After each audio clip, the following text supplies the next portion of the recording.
Okay, Terri, Yes. I'm going to contain myself here because there's and I'll be specific later, but it was delightful to watch you. But I'm curious to hear your reactions about what we just watched. I thought it went okay. It's a challenge sometimes with goal setting for the patients. I want to be realistic. I want them to set a realistic goal. That particular patient was a challenge because I feel like there might be some stress issues underlying there. Well, so you identified it. Right. Yeah. So trying to set a goal, also keeping in mind that she's got this level of stress, that was a bit of a challenge. So it was a challenge because you weren't sure if you wanted to add that or not. Right. And so your choice was to acknowledge it, Right. but to not go there.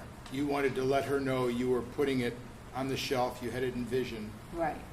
I was fearful of maybe overwhelming her. If we did too many things too soon, then maybe she wouldn't be able to reach the goal. So in retrospect now, what do you think? Would you do it differently? Probably. I think I would probably do it a little differently. Really? Yeah. How come? She seemed somewhat motivated. Like, she kept bringing up to me things that she could do. What about the TV and less coffee? So she seemed a bit motivated to try to make those changes. Well, I think this is a really tough call. I think it's a tough call. I don't have a clear answer. I think the question, the fact that you're asking the question, to me says that you are very present with this patient, and that these skills are almost secondary to you now, which is they seem to be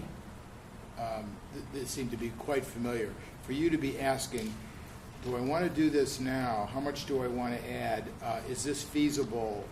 Do I want to overwhelm? How much at risk am I of overwhelming the patient? Those are the tough clinician judgment calls. And they never go away. They don't go away. And I think a reasonable person could argue that the way you handled it was right on the money. That you erred on the side of not doing it, of not overwhelming her. And of course, the variables are: how much time do you have?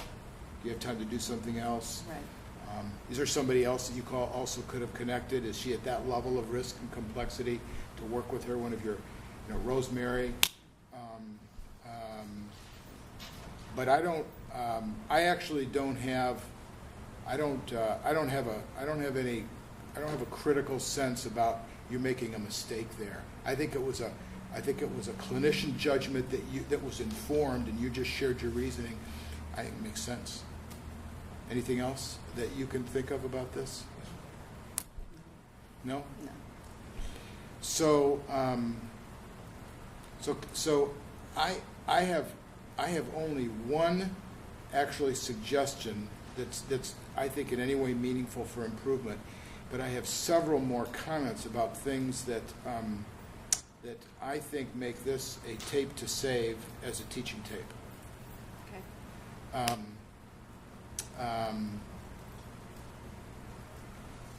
You collected information and you helped focus related to what she identified as the problem. And then you moved into brainstorming.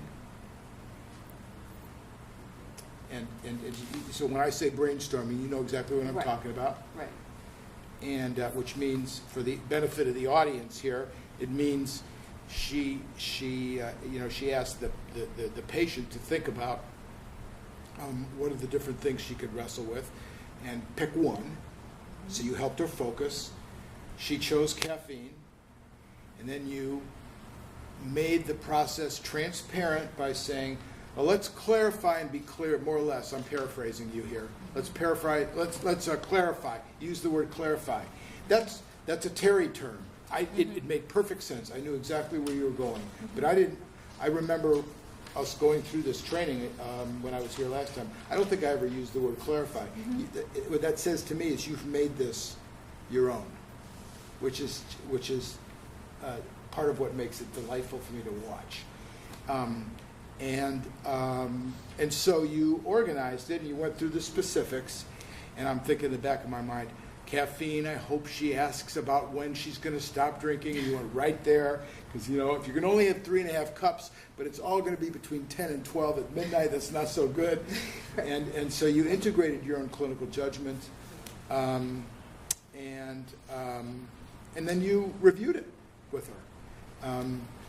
Which brings me to the only suggestion I have, and this is an artificial situation, and that is precision on follow-up. And so you said when you come back again with behavior change, it's really important to have a very clear follow-up. Either that you want to see her in a week or 2 weeks, or that Nicole is going to call in a week to see how this is going. Or sometimes actually what I do is I say to the patients, I want you to email me and give me a report about how this is going, and I'll respond. It depends on how you are able to and want to organize your time. But, I mean, it was just really a pleasure to watch you work. So, and on the spot like this. So thank you. Thank you. This is great. Thanks for your feedback. All right.